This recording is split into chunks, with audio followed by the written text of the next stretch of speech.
बीड जिल्ह्यात गेल्या 5 वर्षात तब्बल 276 जणांचे खून करण्यात आलेत, तर 766 जणांच्या हत्येचा प्रयत्न झाल्याच्या घटना घडल्या आहेत। विशेष म्हणजे गेल्या 10 महिन्यांमध्ये या जिल्ह्यात 36 गुन्ह्याच्या घटना उघडकीस आल्याची माहिती विधिमंडळात देण्यात आली।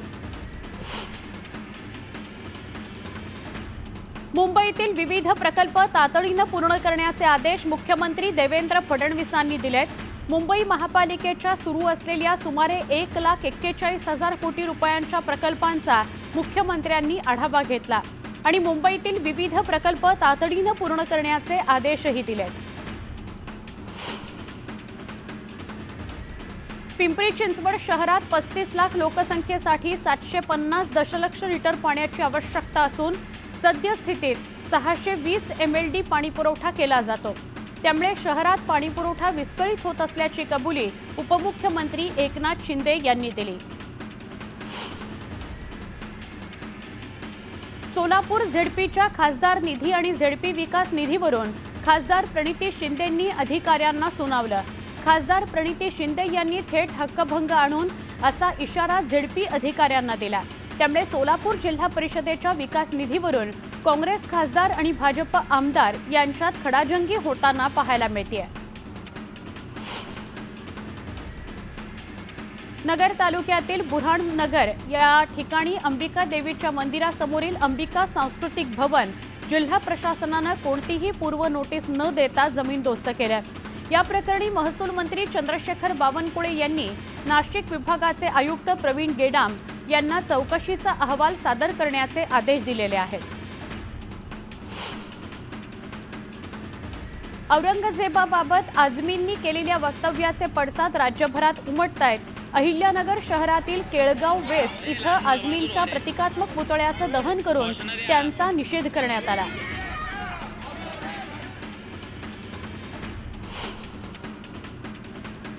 छत्रपती संभाजी महाराजांनी पाठवलेल्या रायगड प्राधिकरणाच्या पथकाला तुळजाभवानी मंदिराच्या गेटवरच अडवण्यात आलं।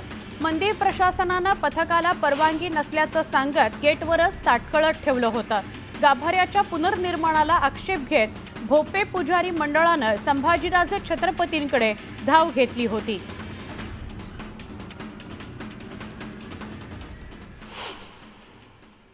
एक मोठी बातमी बघणार आहोत। भास्कर जाधवांचा विरोधी पक्षनेता होण्याचा मार्ग कठीणच बघायला मिळतोय। भास्कर जाधवांच्या नावाला भाजप आणि शिंदे गटाचा विरोध होण्याची शक्यता अधिक आहे। खात्रीलायक सूत्रांकडून ही माहिती मिळते। महाविकास आघाडीचं सरकार असताना भास्कर जाधव तालिका अध्यक्ष होते आणि तालिका अध्यक्ष म्हणून भास्कर जाधवांनी भाजपच्या आमदारांचं निलंबन केलेलं होतं। भाजपचा तेव्हापासूनच जाधवांना कडवा विरोध आहे। शिवसेना फुटीनंतर जाधवांनी एकनाथ शिंदेंवर टोकाची टीका केली होती। दोन्ही प्रमुख सत्ताधारी पक्षांकडून जाधवांच्या नावाला विरोधाचे संकेत मिळत आहेत। संख्याबळाअभावी केंद्रातही 5 वर्ष विरोधी पक्षनेता नव्हता। तत्कालीन लोकसभा अध्यक्षांनी पंतप्रधानांसोबत चर्चा करून त्यावेळी निर्णय घेतला होता। महाराष्ट्रातही विरोधी पक्षाकडे विरोधी पक्षनेते पदाचं संख्याबळ नाहीये। विधानसभा अध्यक्षांकडून भाजप आणि शिवसेनेसोबत चर्चेची शक्यता व्यक्त होते। भास्कर जाधवांच्या नावाला दोघांकडून विरोध होण्याची दाट शक्यता आहे। आमचे प्रतिनिधी तुषार रुपनवर यांच्याशी बोलूया। तुषार, विरोधी पक्षनेता जर संख्याबळ कमी असताना व्हायचा असेल तर तो अध्यक्षांचा अधिकार असतो, पण इथे जर भाजप आणि शिवसेनेचा भास्कर जाधवांच्या नावाला विरोध असेल, विरोधी पक्षनेते पदाला नाही पण नावाला विरोध असेल, तर कसा तोडगा निघेल? नक्कीच सुवर्ण, आपण जर भास्कर जाधव यांचा इतिहास पाहिला तर भास्कर जाधव विधानसभा तालिका अध्यक्ष होते। तेव्हा भास्कर जाधवांनी भाजपाचे जवळपास 12 सदस्य हे निलंबित केले होते। हा राग, हा द्वेष हा भाजपाच्या मनात आधीपासूनच आहे। त्यामुळे भाजपा या संदर्भातला विरोध हा भास्कर जाधवांना करू शकतो। त्याचप्रमाणे शिवसेनेमध्ये जेव्हा उभी फूट पडली आणि मुख्यमंत्री म्हणून जेव्हा एकनाथ शिंदे झाले, तेव्हा मुख्यमंत्री एकनाथ शिंदे असताना भास्कर जाधवांनी त्यांच्यावरती टोकाची टीका केल्याचं संपूर्ण जनतेने देखील पाहायला मिळालं. त्यानंतरचा तिसरा प्रश्न उपस्थित होतो की लोकसभेमध्ये पण जेव्हा 10% संख्याबळ आवश्यक होतं तेव्हा 10% संख्याबळाअभावी आपल्याला 5 वर्ष विरोधी पक्षनेतेपद हे रिक्त ठेवावं लागलं होतं. तेव्हा लोकसभा सभापतींनी पंतप्रधानांसोबत चर्चा केल्याचं पाहायला मिळालं होतं आणि तीच परिस्थिती आता सध्या महाराष्ट्रामध्ये आहे. सध्या महाराष्ट्राचे विधानसभा अध्यक्ष राहुल नार्वेकर हे आपल्याला मुख्यमंत्री देवेंद्र फडणवीस यांच्यासोबत विरोधी पक्षनेते पदासंदर्भातल्या चर्चा करू शकतात आणि देशामध्ये इतर राज्यांमध्ये जेव्हा 10%पेक्षा जास्त संख्याबळ आहे त्या ठिकाणी नक्की, नेमकं म्हणजे काय निर्णय सारासार झालाय? विचार केला जाईल महाराष्ट्रामधली परिस्थिती, बाहेरच्या राज्यांमधली परिस्थिती, संवाद दोन्ही पक्षांशी आणि त्यानंतर निर्णय घेतला जाईल. धन्यवाद तुषार, माहिती दिलीत आपण त्याबद्दल. एक महत्त्वाची बातमी बघूयात. राष्ट्रवादी काँग्रेसच्या बैठकीत उपमुख्यमंत्री अजित पवारांनी कार्यकर्त्यांना धनंजय मुंडेंचं उदाहरण देत परावलंबी न होता स्वावलंबी होण्याचा कानमंत्र दिलेला आहे. सूत्रांनी न्यूज 18 लोकमतला ही माहिती दिली आहे. नेत्यांसोबत कार्यकर्ते व्यवस्थित नसतील तर त्याची झळ नेत्यांसोबत पक्षाला कशा प्रकारे बसते हे धनंजय मुंडे प्रकरणातून समोर आल्याचं उदाहरण अजित पवारांनी दिलेलं आहे असं कळतंय. तसंच पूर्णपणे कार्यकर्त्यांच्या जीवावर राजकारण करू नका, तसंच परावलंबी न होता स्वावलंबी व्हा असा धडाच त्यांनी कार्यकर्त्यांना नेत्यांना दिलेला आहे. धनंजय मुंडे हे पूर्णपणे कशा प्रकारे वाल्मिक कराडावर अवलंबून होते आणि त्याचा फटका कसा शेवटी पक्षाला बसला या संदर्भात अजित पवारांनी कार्यकर्त्यांना मार्गदर्शन केलेलं आहे.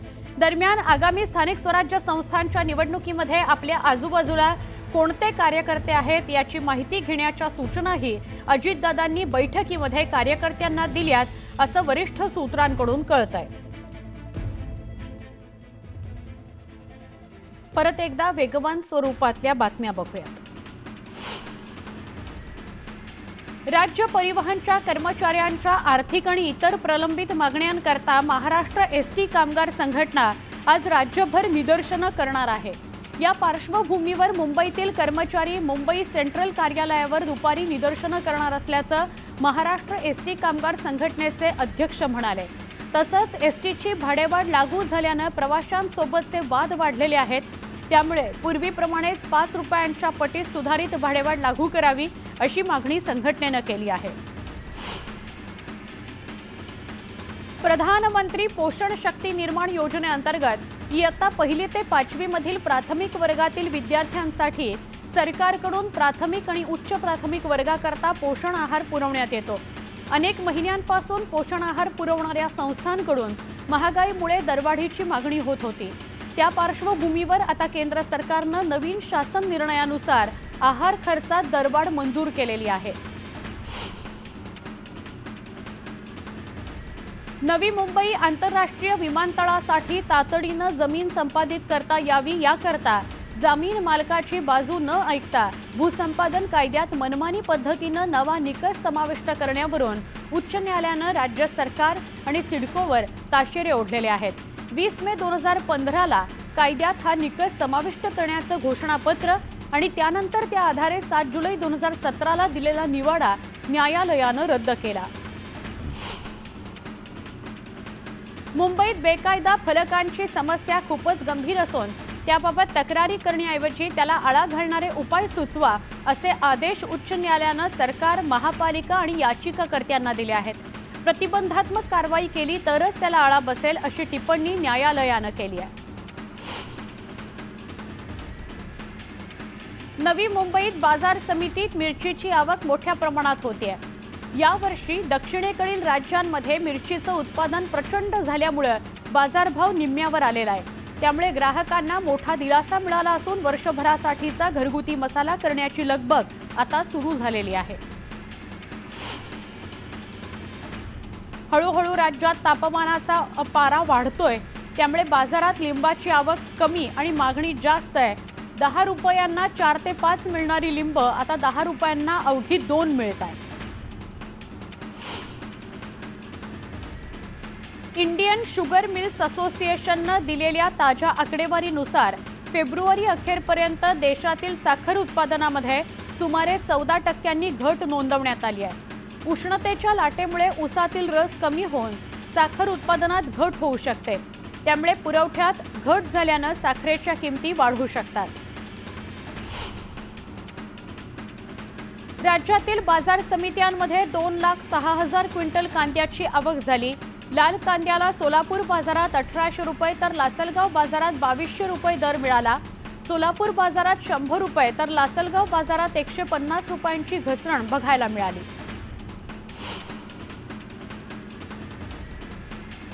अमरावतीमधील धारणी तालुक्यामध्ये नवी वस्ती चाकरदा इथं रात्री 9च्या दरम्यान भीषण आगीची दुर्घटना घडली. अचानक लागलेल्या आगीत 7 पेक्षा जास्त घरं पूर्णपणे जळून खाक झाली, तर अन्य 2 घरांचं मोठं नुकसान झालेलं आहे. धाराशिव ढोकी गावात बर्ड फ्लूनं कावळ्याच्या मृत्यूनंतर आता कोंबड्यांनाही बर्ड फ्लू झाल्याचं निष्पन्न झालंय. तर मांस विक्रेत्याचा बर्ड फ्लूचा रिपोर्ट निगेटिव्ह आल्यानं प्रशासनाला मोठा दिलासा मिळालेला आहे.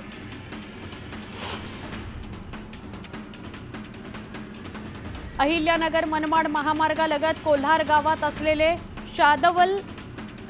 शादवल बाबा दर्ग्याचं अतिक्रमण मुस्लिम समाजाच्या नागरिकांनी स्वतःहून काढलं. प्रशासनानं नोटीस दिल्यानंतर स्वतःहून अतिक्रमण हटवलं गेलं असून आम्हाला ईदगाहसाठी जागा उपलब्ध करून द्यावी अशी मागणी मुस्लिम समाजाकडून करण्यात आलेली आहे. अकोल्यात वंचित बहुजन आघाडीच्या नेत्याच्या नातीच्या अपहरण नाट्यावर रात्री पडदा पडला. मुलीचं अपहरण झालं नसून ती रागानं निघून गेल्याचं समोर आलंय. मंगळवारी कृषीनगर भागात एका शाळेसमोरून 12 वर्षाच्या मुलीचं अपहरण झाल्याप्रकरणी सिव्हिल लाईन पोलिसात गुन्हा दाखल झाला होता.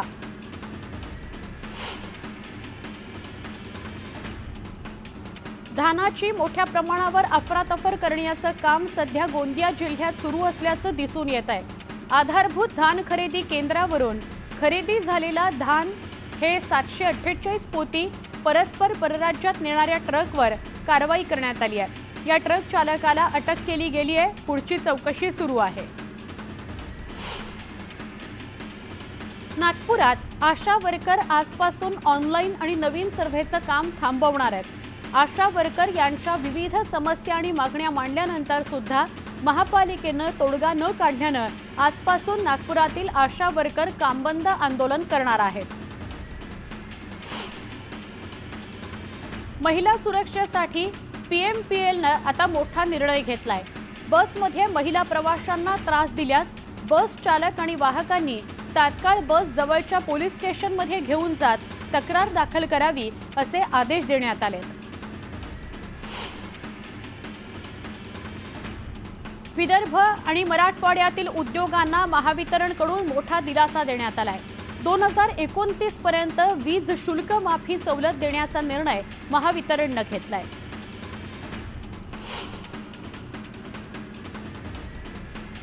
जळगावच्या चाळीसगाव तालुक्यातील डोणपिंपरी या रस्त्याचं काम निकृष्ट दर्जाचं झालंय. वर्षभरात रस्त्याची वाट लागल्यानं ग्रामस्थांनी चौकशीची मागणी केलेली आहे.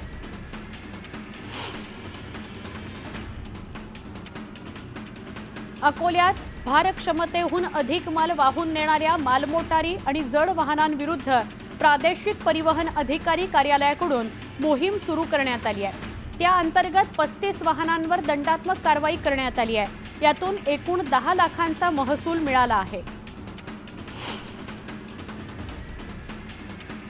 अंबरनाथ शहरात गेल्या काही दिवसांपासून जागोजागी कचऱ्याचे ढीग साचल्याचं बघायला मिळतंय. कामगारांचे पगार थकल्यानं त्यांनी आंदोलन पुकारलंय.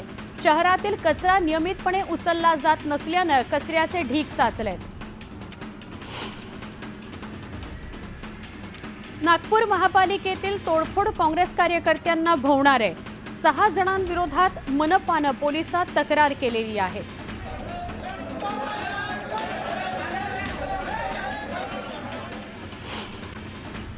बीडच्या वडवणी तालुक्यातील चिंचोटी गावात ग्रामस्थ आक्रमक झाले. वाल्मिक कराडच्या प्रतिमेला जोडे मारत गावकऱ्यांनी निषेध नोंदवला.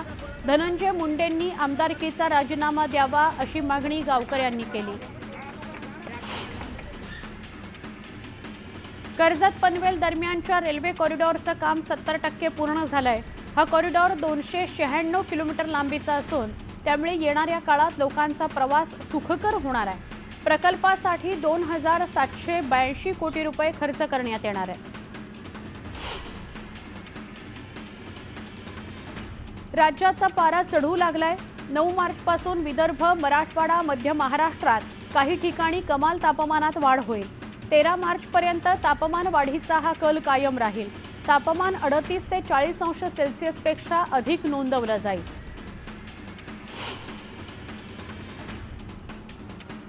राज्यात 2024 या एकाच वर्षात जप्त केलेल्या अंमली पदार्थांची किंमत लक्षात घेता पुणे ही आता अंमली पदार्थांची राजधानी म्हणून पुढे आल्याचं दिसून येत आहे.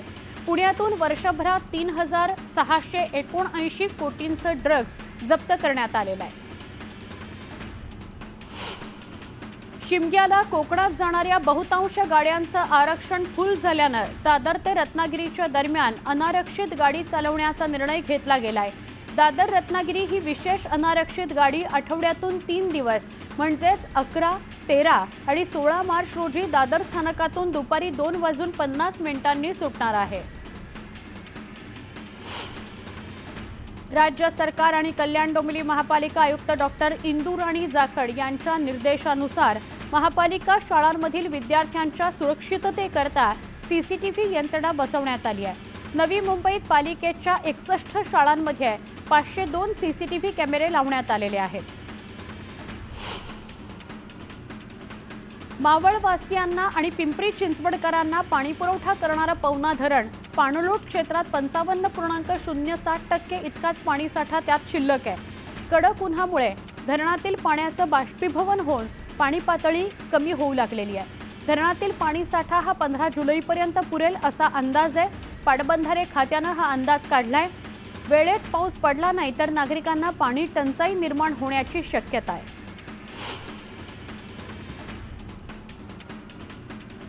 नागपुरातील नागनदी स्वच्छतेसाठी बूस्टर डोस मिळालाय. नागनदी प्रदूषण प्रतिबंधक प्रकल्पाला केंद्र सरकारकडून 1926.99 कोटी रुपये निधी मंजूर करण्यात आलाय.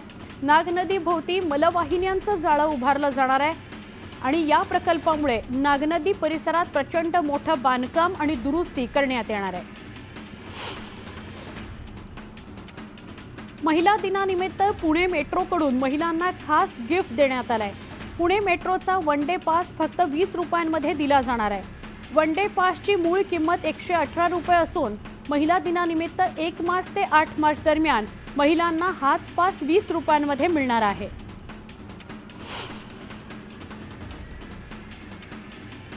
उन्हाळ्याच्या झाडांची काळजी घेण्याची मोहीम मुंबई महापालिकेनं हाती घेतली आहे. झाडांना पाणी पुरवठा करण्याबरोबरच तुटण्याच्या अवस्थेत असलेली झाडं आणि फांद्या पालिकेकडून आधीच तोडण्यात येणार आहेत.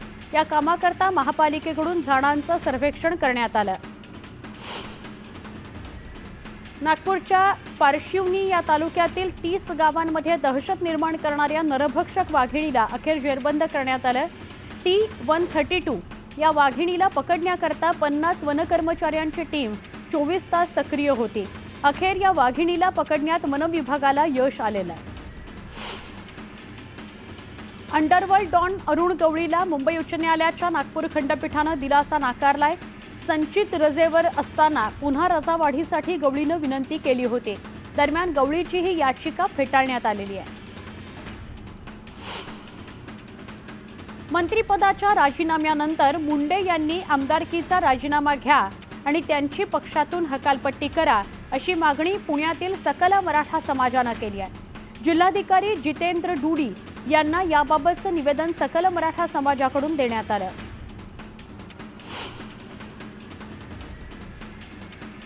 पुण्याच्या अनेक भागात अघोषित पाणी कपात सुरू आहे.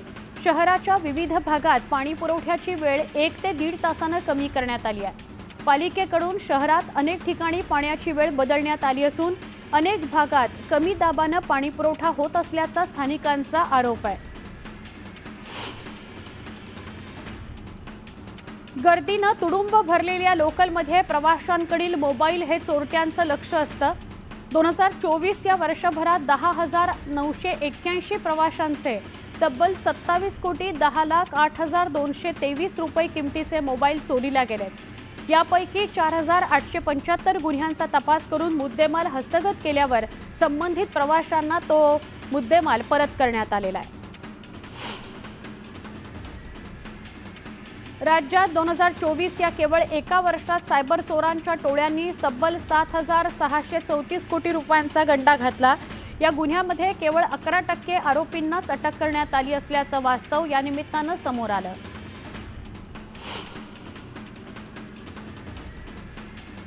युनिफाईड पेमेंट इंटरफेस सेवेसाठी व्यापाऱ्यांना मिळणाऱ्या सबसिडीत सरकारनं कपात केली आहे। हा खर्च ग्राहकांकडून वसूल करण्याची तयारी कंपन्या करतायत। गुगल पेनं डेबिट कार्ड आणि क्रेडिट कार्डवर शुल्क लावलं आहे। पेटीएम आणि फोन पे यांनी मोबाईल रिचार्जवर शुल्क वसुली सुरू केलेली आहे। सुरक्षित गुंतवणुकीसाठी भारत हा विश्वासार्ह पर्याय असल्याचं आकडेवारीवरून समोर आलंय। उद्योग आणि अंतर्गत व्यापार प्रोत्साहन विभागाच्या आकडेवारीनुसार थेट परकीय गुंतवणूक चालू आणि आर्थिक वर्षाच्या पहिल्या 9 महिन्यांमध्ये 27% वाढून 40.67 अब्ज डॉलरवर पोहोचली आहे।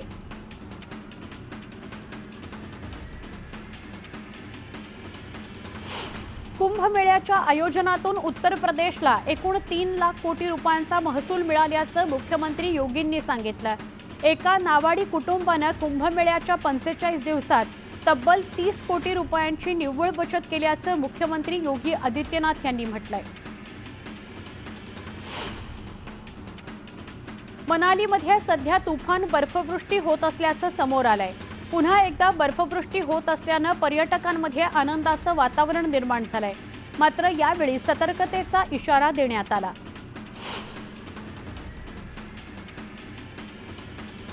जम्मू काश्मीरच्या भलेसामध्ये पावसासह मुसळधार बर्फवृष्टी सुरूच आहे।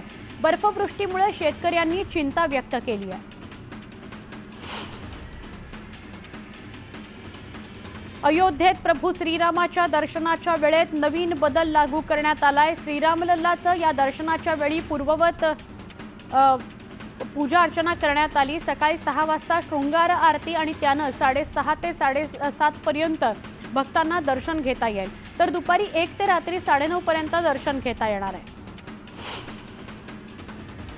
मध्य प्रदेशातील दमोह इथं भरधाव कारनं चिरडल्यानं एका महिलेचा मृत्यू झालेला आहे। पायी जाणाऱ्या महिलेला धडक बसल्यानं तिचा मृत्यू झाल्याची घटना सीसीटीव्हीत कैद झाली आहे। उत्तर प्रदेशातील गाझियाबादमध्ये पुन्हा एकदा चपातीला थुंकी लावण्याचा किळसवाणा प्रकार समोर आलाय। एका लग्न समारंभातील हा व्हिडिओ व्हायरल झाल्यावर आरोपीला अटक करण्यात आलेली आहे।